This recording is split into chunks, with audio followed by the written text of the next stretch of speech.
Shailendra Singh onto this discussion as well. He's also live with us. Shailendra Singh of Percept. Shailendra, you must have heard Prime Minister's statement. What do you make of it?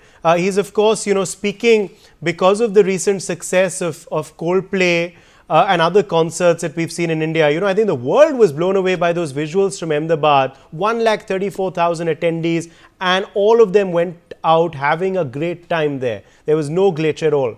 What do you make of this big statement, and what's the way forward for India in this space? You've been one of the pioneers. Which direction should we head in?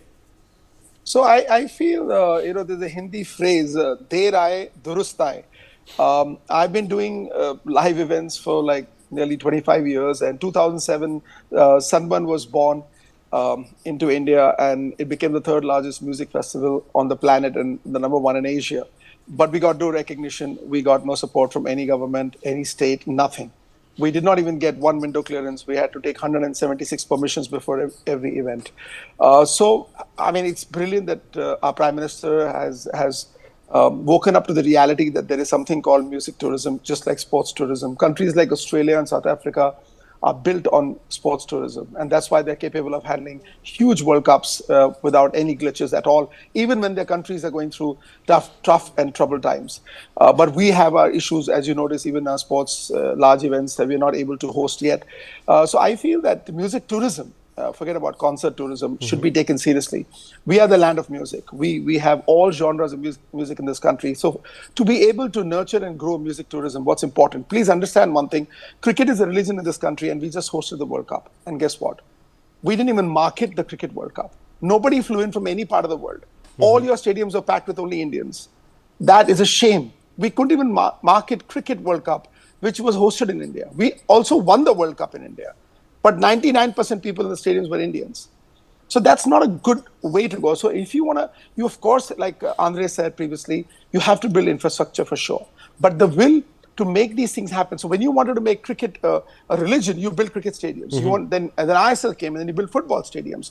You have to take this seriously, and it's top down and bottom up. Of course, you want large stadiums like the Ahmedabad Arena or a Wankhede, etc., to turn, or DY Patil, which is supposed to be a cricket stadium, turned into a sports stadium, turned into a music stadium, which takes a lot of effort and money to make that happen. So is the government really keen at the central and the state level to build infrastructures which are conducive and built for live entertainment? That's what Diljit Dosanjh said, actually. He just a month ago, he criticized our infrastructure.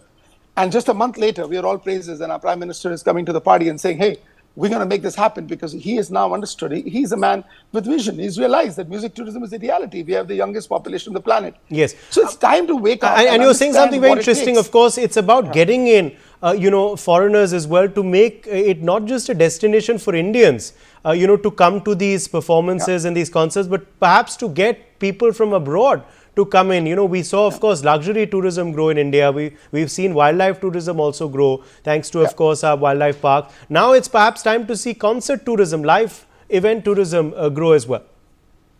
100%. I mean, back in 2010, just want to let you know. And there's tremendous potential. You understand the economy very well, and the economic ramifications. There's tremendous potential, isn't there? Like what Andre also said from Wiscraft, that, the exchequer benefits beyond the promoter benefiting. Please understand that when we take Sunburn to Goa, or now IFA is going to go to Jaipur, it's going to add to the economy of hospitality in terms of transportation, hotel. I mean, Wiscraft is not going to get all the money for it. The government is going to make more money than Wiscraft is going to make. So that's how it works even in Sunburn. But in year 2010, we had tourists from 47 countries. If you do your research and you see, for the Cricket World Cup just hosted a few years ago, how many international tourists came for the Cricket World Cup? So I think it's the intent, and it's also positioning our country in that perspective. So this year's Kumbh Mela, I mean, it's a marketing spectacle. I mean, I've been to Kumbh 4 times, but this time I didn't go because I realized that it was now an event. It wasn't a holy experience. It was a brilliantly well-marketed, branded event, which is brilliant. And you know what? We have proven to the whole world that if we can host Kumbh safely, we can host any kind of event. Absolutely. But I think this message coming from the Prime Minister has got to go down to the Chief Ministers, single window clearance, intend to build infrastructure, top down, bottom up. We got to build up nightclubs. If you believe that music tourism is a reality, India has Sufi, rock, Punjabi, metal, all genres, electronic music. You will have to grow it from bottom up and top down. I feel